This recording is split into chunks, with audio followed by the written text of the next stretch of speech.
welcome to sunny London. Welcome to another video. My name is Melanie Josephine and today we're gonna have a little chit chat video. If you like, grab a coffee or a tea. This video, I'm actually not even sure what I'm going to call it or how long this video is gonna be, but I believe it's a very important topic. And therefore I wanted to talk about vulnerability in relationships. So I am a big fan of Brené Brown.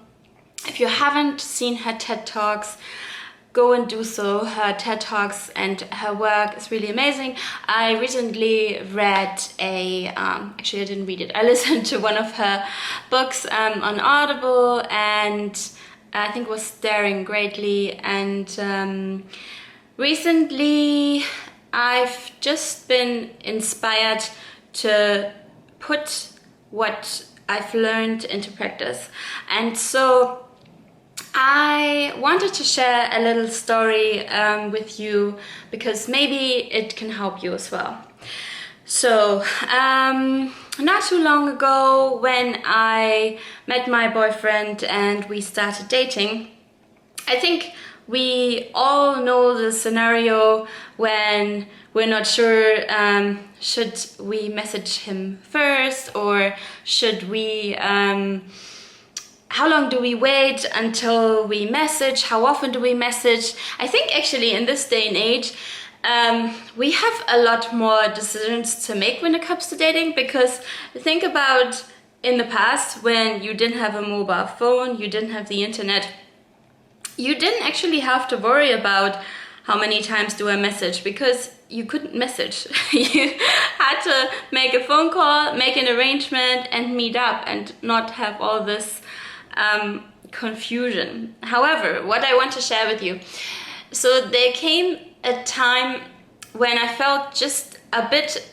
at unease and I really wasn't sure how much can I message him. I wanted to start to message him more because this was the time when I started to really like him and I really didn't know what to do. So I spoke to my flatmate and I asked her advice, and she said, well, first of all, I asked her, have you been in this situation before? What do you do in this situation?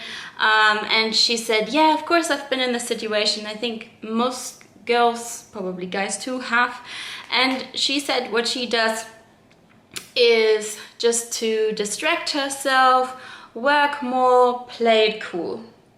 And even though that's not what I did in the end, which is what I want to share with you, she really helped me, because when she said that, it was just like a light went on in my head. It was just like bing, and I just knew, wait a minute.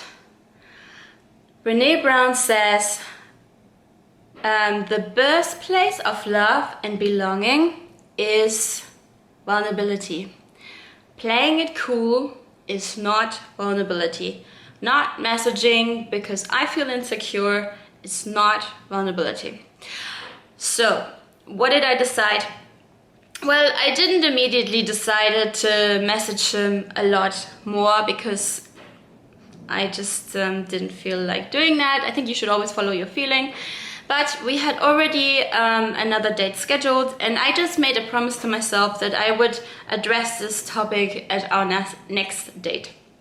So what I did, instead of talking about how much I was at unease and kind of bringing a negative emotion into this, I addressed this in a really light way.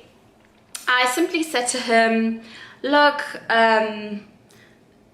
would you mind if I message you more? I feel like we don't really talk very much during the week, because at the time we would see each other on weekends, but not so much during the week, sometimes, but not so much. And I just said that and just waited his response. And he was like, yeah, I would really, really like that. So basically, he felt the same way. He also felt that we didn't have enough contact during the week, but he also didn't message me I didn't really ask him, but I guess it's because of the same reason, because you feel insecure, you don't want to be pushy, you don't want to come across needy, and to be honest, I wouldn't advise you to like send loads and loads of text messages, because people also have other things to do than just writing text messages.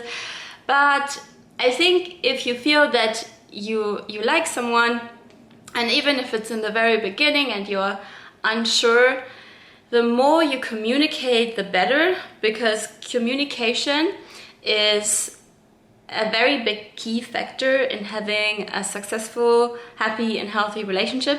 And if this is what you are looking for, then you should start from the very beginning, because my approach was welcomed. He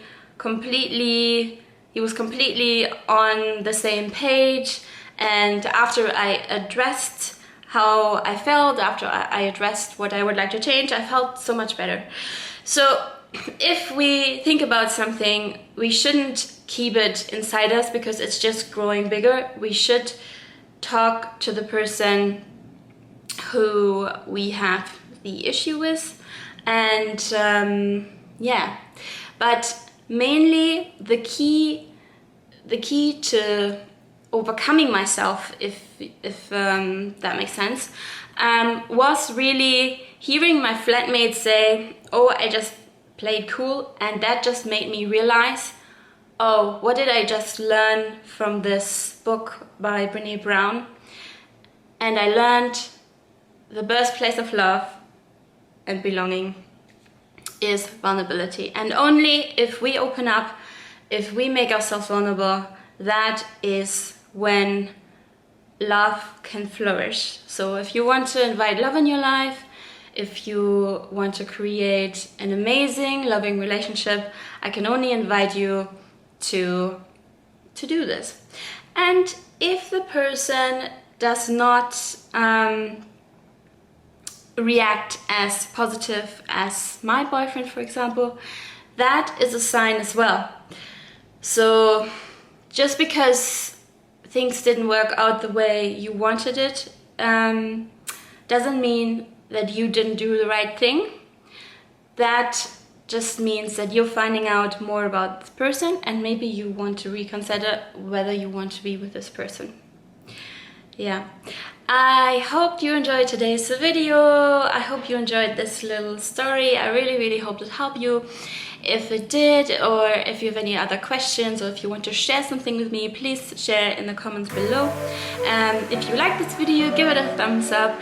If you would like to see more videos like this, please subscribe, and I'll see you in my next video. Bye! Hi again! One more thing to add. If you want to have an amazing love life and you want to transform your love life, I have written this amazing book, Love Life Simplified. It goes through so many things that are related to love life. I wrote it because I've struggled in my love life in the past, and I want to share my experiences, other people's experiences, and what I've learned. All my research went into this book, and if you are struggling, or even if you're not struggling but you don't know how to have an amazing love life, this is a book for you. And then I would also like to mention my other book, Rock Your Au Pair Year. If you want to be an au pair, or you know anybody who wants to be an au pair, this is your guide, and it will definitely help you to have an amazing au pair time. Okay, that's all I want to say. Bye!